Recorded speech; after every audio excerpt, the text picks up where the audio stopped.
ભગવદ્ ગીતા અધ્યાય 1 કુરુક્ષેત્રની યુદ્ધભૂમિ પર સૈન્ય નિરીક્ષણ. શ્લોક 36. પાપમેવાશ્રયેદસ્માન હત્વેતાના તતાયિનઃ તસ્માન્નાર્યા વયમ હંતુમ ધાતરાષ્ટ્રાન સંબંધવાન સ્વજનમ હિ કથમ હત્વા સુખિનઃ શ્યામ માધવ. અનુવાદ: જો અમે આવા આતતાઈઓને હણીશું તો અમે પાપમાં જ પડીશું.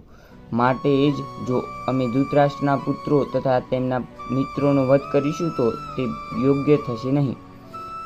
હે લક્ષ્મીપતિ કૃષ્ણ, આનાથી અમને શો લાભ થવાનો છે અને અમારા જ કુટુંબીજનોને હણીને અમે કેવી રીતે સુખી થઈ શકશું?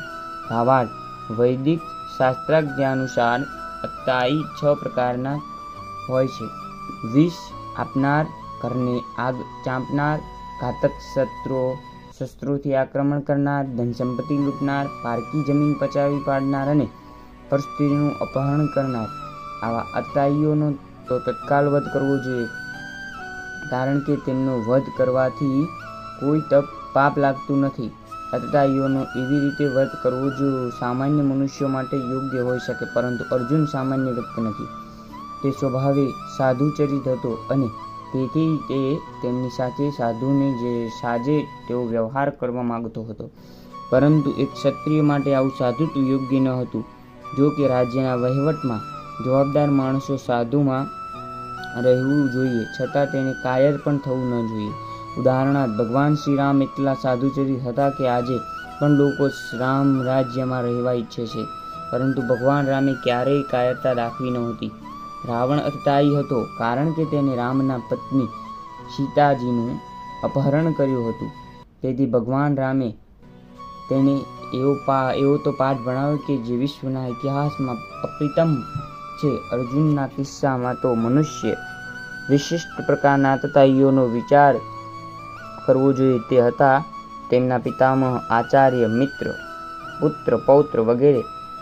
તેઓના કારણે જ અર્જુને વિચાર્યું કે તેમના પ્રત્યે તેણે સામાન્ય આતતાઈઓ પર લેવાય તેવા ઉગ્ર પગલાં લેવા ન જોઈએ.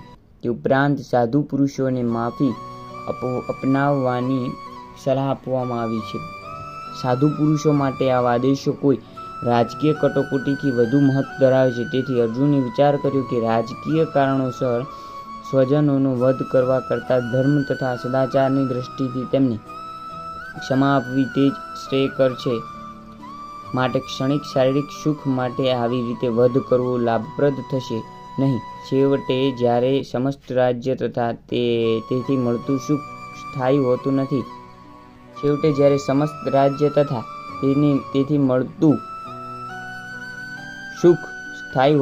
ત્યારે તે પોતાના જ સ્વજનોને હણીને તે પોતાના જ જીવન તથા શાશ્વત મુક્તિને જોખમમાં શા માટે નાખે? અહીં અર્જુનનું કૃષ્ણને માધવ અર્થાત લક્ષ્મીદેવીના પતિ તરીકે સંબોધન કરવું એ પણ આના સંદર્ભમાં અર્થસૂચક છે. અર્જુન કૃષ્ણને દર્શાવવા માગતો હતો કે લક્ષ્મીદેવીના પતિ તરીકે તેઓ એવું કામ કરવા તેને પ્રેરિત ન કરે કે જેનાથી છેવટે દુર્ભાગ્ય પ્રાપ્ત થાય.